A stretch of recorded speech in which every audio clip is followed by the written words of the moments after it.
Ciclo celular. Bien, de acuerdo con la teoría celular establecida por el biólogo alemán Rudolf Virchow en el siglo XIX, las células solo provienen de células. Las células existentes se dividen a través de una serie ordenada de pasos denominados ciclo celular. En este ciclo, la célula aumenta su tamaño, el número de componentes intracelulares como la proteína y los organelos, duplica su material genético y finalmente se divide. En el interior del núcleo, el ADN y un tipo especial de proteína llamada histonas forma la cromatina. Durante gran parte del ciclo de vida de la célula, la cromatina se encuentra en estado relajado, pero en cierto momento comienza a retorcerse y compactarse. El ADN se enrolla en sí mismo y sobre las proteínas tantas veces que llega a tener aspecto de cuerpo sólido. Es como tomar un segmento de hilo de 1 metro de longitud y comenzar a enrollarlo de la manera más apretada posible. Al final quedará un diminutivo ovillo bastante compacto. En este nuevo estado compactado, la cromatina se reorganiza en un número determinado de cuerpos densos llamados cromosomas. Como están formados por ADN, contienen la información genética. Por ejemplo, en uno de los cromosomas se encontrará la información para el color de pelo, en otro podrá estar la información para el largo del cuerpo, etc. Existen dos juegos de cromosomas iguales y aquellos cromosomas que tienen el mismo tamaño, forma e información genética. Se agrupan en parejas que se denominan parejas de cromosomas homólogos o pares homólogos. El ciclo celular se divide en dos fases, interfase y la fase M. La interfase consta de lo siguiente: la fase de síntesis, S, en la cual en esta capa la célula duplica su material genético para pasarle una copia completa del genoma a cada una de sus células hijas.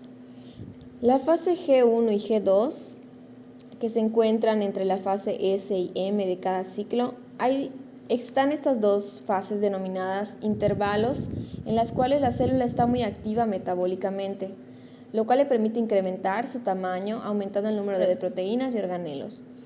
De lo contrario, la célula se haría más pequeña con cada división. En la fase M se reparte a las células hijas el material genético duplicado a través de la segregación de los cromosomas. La fase M para su estudio se divide en profase, metafase, anafase, telofase y citocinesis. Profase. Durante esta etapa, la cromatina se condensa y se agrupa en forma de cromosomas. La membrana nuclear desaparece y el uso acromático protege a los cromosomas. En la metafase, los cromosomas se dirigen hacia el centro de la célula. En la anafase, los cromosomas se separan de sus centrómeros y las cromátidas, ahora llamadas cromosomas hijos, se dirigen hacia los polos opuestos de cada célula. En la telofase, los cromosomas llegan a los polos opuestos de las células. Se forma alrededor de ellos la membrana nuclear y el núcleo. Posteriormente, los cromosomas se alargan, desaparece el uso acromático, se divide el citoplasma y se da la citocinesis y la membrana. A continuación, se forman dos células hijas diploides idénticas a la célula madre.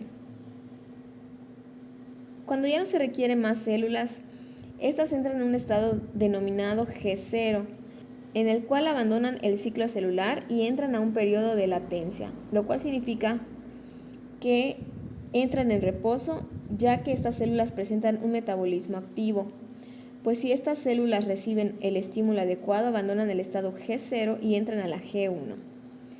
Algunas poblaciones de células altamente especializadas, como las fibras musculares o neuronas, al entrar en el estado G0 abandonan indefinidamente el ciclo celular. Las células que experimentan la mitosis son las células somáticas, las cuales son del cuerpo, es decir, aquellas que no participan en la fecundación, por ejemplo, las células nerviosas, musculares, de la piel, los huesos, entre otras.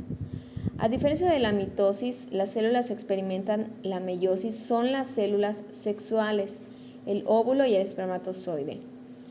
La meiosis consiste en que una célula madre se divide 2 veces pasando por las 4 fases de la mitosis. Sin embargo, los cromosomas solo se duplican una vez y el resultado es que se forman 4 células hijas haploides.